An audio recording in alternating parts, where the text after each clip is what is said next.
Hello, I'm Dr. Beth Godey. And I'm Dr. Martha Leatherman. I'm a geriatric specialist in psychiatry. And I'm a neuropsychologist, and I specialize in aging.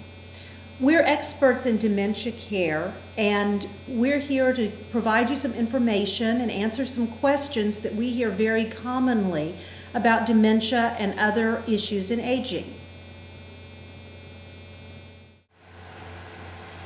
Families often ask us about this, and they often complain that their loved one is on so many different medications for their dementia. Not only are they on medications for memory, but they're also on medications for the behaviors that are associated with dementia, anxiety, depression, or other sorts of things. And I know as a geriatric psychiatrist, you have to deal with this a lot. I wonder if you can kind of make this a little bit a simple explanation about how these medications work and why their loved one might be on them. And that's the key to this is trying to make it simple. And I am not going to go into specific medications or specific indications. I just want to give you some kind of broad principles of things. When we start treating people who have dementia and all the behavioral problems of dementia that we've talked about before,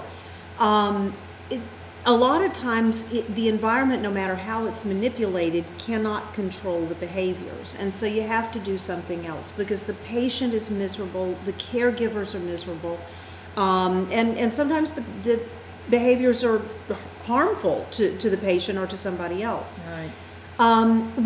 We're really not treating diagnoses. We are not treating a specific disease. A lot of times when we treat these behavioral problems, we look at syndromes. So is there an overall syndrome in which the person is very sad and agitated, for example, or sad and anxious?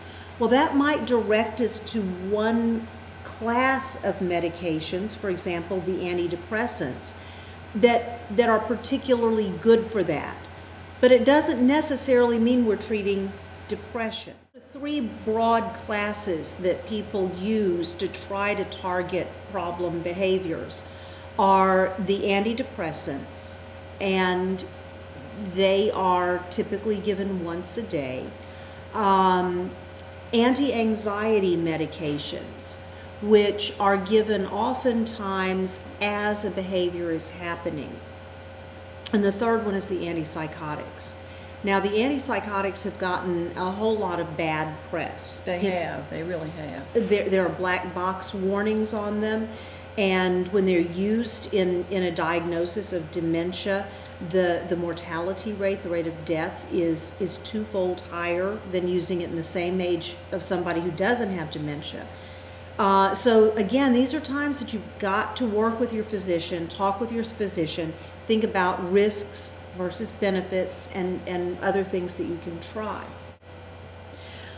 One of the things I want to say about that is families have told me that they know that there are risks with the antipsychotic medications, but to see their loved one in such a disturbed state, they consider it a form of suffering, and they really battle back and forth about whether to continue the medications or not.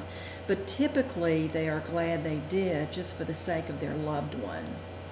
It's a very difficult personal choice, and again, you've got to be working with a physician that you trust and look at all the options. For more answers to questions like these, our book, The Insider's Guide to Dementia Care, is available at Amazon.com.